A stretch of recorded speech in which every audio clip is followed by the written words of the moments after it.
So in today's video, I'm going to share with you 3 dinners that I have cooked this week that are all under 11 net carbs. And these dinners are kind of my staples, my go-tos. So if you're interested in some low carb meals, this is the video for you. In this video, I'm going to cook a chicken and broccoli dish that has a fantastic cream sauce. This is my take on a pasta dish that is one of our family favorites, but I've cut out pasta because pasta has a lot of carbs, so I still make the dish the original way that I love it. I'm just serving it on a bed of broccoli instead of on a bed of pasta. Then I'm gonna make chicken fajita quesadillas. It's chicken and peppers and cheese and onions and all the things. You can dip it in sour cream, you can have the cheese, and I've got a secret little side cheese sauce that you are gonna love. And the last thing I'm gonna cook for you is a roasted salmon sushi bowl. So I'm gonna roast some salmon in a soy sauce and honey glaze. I'm gonna serve it on a bed of cauliflower rice. And hold, don't leave right there. I promise you are not gonna know this is cauliflower rice. It tastes exactly like rice because I'm going to flavor and season the cauliflower rice the way that I want to. I'm not gonna buy it flavored and seasoned. And so in the end, it will taste and look exactly like rice that you're used to in your sushi. It has toasted sesame seeds and avocado and cucumber and a spicy sweet mayo over the top. And yes, it does have some seaweed on the side. So let's get to cooking. So this first dish, which is a chicken and broccoli with a cream sauce, take your boneless, skinless chicken breast. If it's really fat and thick, you want to pound it so it's thin and will cook evenly. Dust it with a little bit of salt and pepper, and then in a Ziploc baggie, put 1/4 of a cup of self-rising flour. Really, the flour is the only thing in this dish that has the carbs, but as you'll see, when I drop my chicken in and bouncing around in the flour, I'm barely using any of the flour. I did put a 1/4 cup in my bag, but after I breaded 3 whole chicken breasts, I still had about 1/8 of a cup of flour left in my baggie that I'm throwing away. Put a couple tablespoons of butter in a very hot skillet. Drop your chicken in and let it saute until it is golden brown on each side. Now the secret to this dish is don't completely cook your chicken in the skillet. Once your chicken is golden brown, take it out of your skillet, put it on a sheet pan, and continue to bake it in your oven at 350 degrees for another 10 minutes. That is how you get tender and juicy chicken. The outside is golden brown and the inside is not tough. So while your chicken is cooking, you want to have your broccoli cleaned and cut up and in a steamer. This is going to be our substitute for a bed of pasta. And after your chicken is done and it's in the oven, this is when we make our cream sauce. We are going to add 1/2 of a cup of white wine. If you're a wine drinker, you want to use a dry white wine. I'm not a wine drinker, so I'm simply using cooking wine that I bought at my grocery store. But don't skip the step on the wine. It adds a great depth of flavor and the alcohol is going to cook out of the wine. Put your cooking wine in a super hot skillet. It is going to make a bunch of noise, but you want to take a silicone spatula and scrape up all of those good brown bits from your chicken into your cooking wine and let it cook for another minute or 2 until your cooking wine has reduced by half of the volume. Turn your heat down just a little bit and you're going to pour in 1 3/4 cup of heavy cream. Continue to cook your sauce for about 7, 8, 9 minutes until it is thickened up. You do not want to boil it. You do not want to simmer it. You just want heat because it is heavy cream. You don't want to curdle your cream.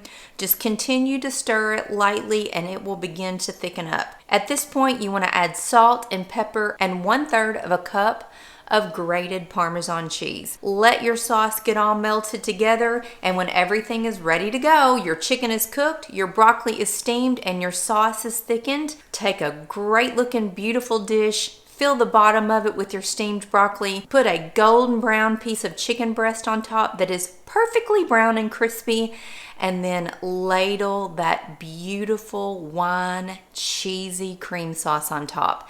And you have the perfect dish. You did not skimp on your ingredients. You did not skimp on flavor. You did not skimp on taste. You only omitted the pasta, which is where the carbs are. So this is a yummy dinner, a very quick dinner for only 11 net carbs. So moving on to chicken fajita quesadilla. We do chicken fajitas all the time. We kind of use the same idea whether we're doing tacos or fajitas. Tonight we're going to make a quesadilla version. The secret is Mission low carb tortilla shells. These have 2 net carbs per shell. My husband loves Mr. Tortilla 3 chili shells. These are from Amazon. I'll link them in the description box below. These are a little spicy, not to my liking. I don't like spicy food.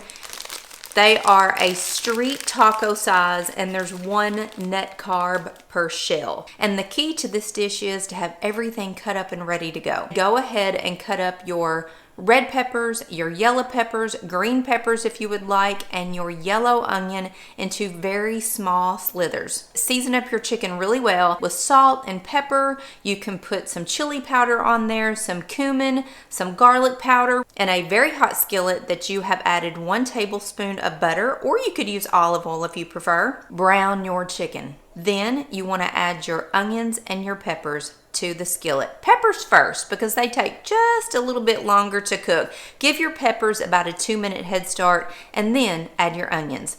So you want to get your vegetables good and sauteed, as brown and as soft as you like them. Then remove them from the skillet. Go ahead and prepare your toppings and have your sour cream ready. Have your cheese out, cut up your avocado, whatever you would like to put on top of your quesadilla. Go on and prep that and have that to the side because this is going to happen super quick from this point on. So lay out your quesadilla shells or your street taco shells. Put a layer of chicken, then layer it with your vegetables. Put a little bit of mozzarella and a little bit of cheddar cheese if you like. I love cheddar cheese in my quesadilla, so this is what I'm going to do. In your very hot skillet, put another dab of butter and lay your quesadilla on top of that pat of butter in the skillet and let it cook for 2 to 3 minutes until it gets golden brown and a little bit crispy. Then add another pat of butter and flip your quesadilla over. When it's all done, get it out of that skillet, cut it in half or in thirds or in fourths or however you like it. Plate it up so it's all beautiful with your avocado, sour cream on the side. And here is a tip. When you go to a Mexican restaurant, you always want the cheese dip, right? Always, or at least my family does. I have discovered this Gordo's cheese dip. You can get it in mild or hot, and this tastes exactly like the cheese dip you get in a Mexican restaurant. There's only 2 net carbs in 2 tablespoons. And since your chicken fajita quesadilla only had 6 net carbs in your entire dinner, if you have room in your day for a couple more net carbs, I would absolutely enjoy some regular tortilla chips and some Gordo's cheese dip and have Mexican night, Taco Tuesday, whatever you want to call it. Make a little margarita on the side if you have the room. But that is a fantastic way to celebrate a Mexican dinner with a chicken fajita quesadilla. And the last thing we're going to make is a salmon sushi bowl. This has 10 to 12 net carbs depending on how much avocado you put in there and how much honey you use in your glaze. You want to have everything prepped and ready because this dish comes together so fast. So before you get started, take a little mixing bowl and mix in mayonnaise, sriracha, and Bichon's Japanese barbecue sauce. If you don't have Bichon's, it's fine. The mayo and the sriracha are just fine. Add the sriracha and taste it as you go. Make it to your liking. I love to add the Bichon's Japanese barbecue sauce, just a couple drops, to my sauce because it gives it a sweet yet barbecuey yet kind of spicy flavor along with the sriracha and the mayo. So go ahead and whip your sauce up super quick and just have it in the fridge. Go ahead and cut up your avocado, your cucumber, and your green onions. Have everything at the ready. Salt and pepper really well the top side of the salmon. And in a very hot skillet, put a little sesame oil in there. Count to 30, let it get hot, and then put your salmon in skin side down. You want to cook your salmon for a couple minutes until that skin is brown and crispy, and then flip your salmon over and get the top of your salmon brown and crispy. Once you get to this point, you want to remove your salmon and put it on a baking sheet. The secret ingredient to this dish, cauliflower rice. I love to buy this brand of cauliflower rice. It is unflavored, unseasoned. I keep it in my freezer. And the key to making cauliflower rice good and making it taste like rice and not cauliflower is to put the bag of cauliflower rice in the microwave for half of the time that it says on the bag. So I'm going to cook my cauliflower rice for 3 minutes.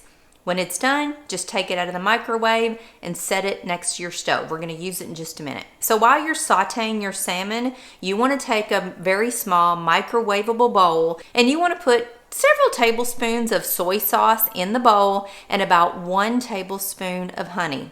Pop that in the microwave for 30 seconds, just enough to heat up the honey so that you can stir it and dissolve the honey into the soy sauce. This is our glaze for our salmon. You want to baste your salmon with the soy sauce and honey mixture 1 time.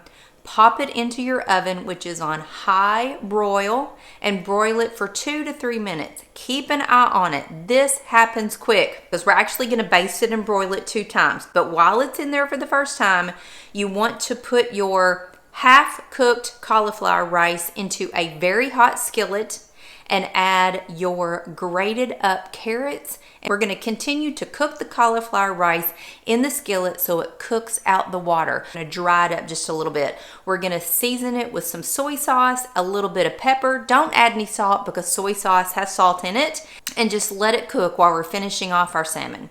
After your salmon's been in the oven for about 2 minutes, take it out, baste it 1 more time with that soy sauce and honey mixture, and put it back in the oven. Again, keep an eye on it. This is going to go quick. When it is under a high broiler, all you're doing is getting the top of that glazed salmon good and brown and sticky and crispy. And when it's done, you can take it out of your oven and let it sit and wait on your cauliflower rice.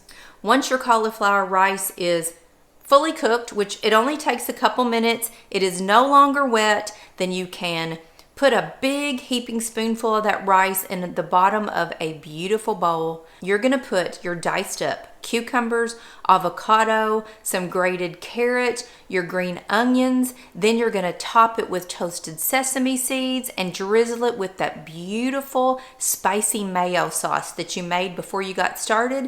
And if you want to, you can put a couple sheets of seaweed on the side. It just gives it a little bit of crunch and a little bit of uniqueness and truly makes it a sushi bowl.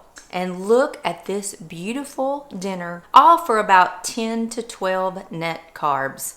So how easy was that, y'all? You can cook dinner 3 nights this week, just like I did, and have under 12 net carbs every single meal. Super easy. They all come together very quick. The key is to having the correct ingredients, having everything prepped and ready, and you can probably cook these dishes in about 30 minutes. You can have dinner on the table and feel good about everything that you're eating. Because I've been able to lose 10 pounds in 5 weeks by simply eating less than 50 net carbs a day and doing intermittent fasting on a 16 to 8 scale. So thanks for joining me in the kitchen for 3 low carb meals, and I'll see you later.